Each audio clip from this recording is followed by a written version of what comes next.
सिंधुदुर्ग जिल्ह्यात काल सकाळपासून पावसाची बॅटिंग सुरू आहे। आज सकाळपासून सुद्धा पावसाची रिपरिप सुरूच असून जिल्ह्यात येलो अलर्ट देण्यात आला आहे। मुसळधार पावसामुळे भातशेतीचे मोठे नुकसान झाले आहे। पावसाने मागील 15 दिवसापूर्वी दडी मारल्याने भातशेती जोमात होती।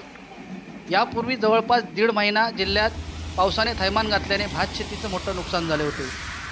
काल रात्रीपासून सुरू झालेल्या पावसाने कुडाळ, पावशी, वेताळ-बांबर्डे, ओरोस येथे पूरस्थिती निर्माण झाली आहे। तर वेताळ-बांबर्डे गावातील मुस्लिमवाडी पुलावर पाणी आल्याने लोकांचा महामार्गाशी संपर्क तुटला आहे। तसेच सह्याद्रीच्या पट्ट्यात आणि माणगाव खोऱ्यात मुसळधार पाऊस होत असल्याने भंगसाळ, हातेरी, पिठढवण नद्याला पूरस्थिती निर्माण झाली आहे।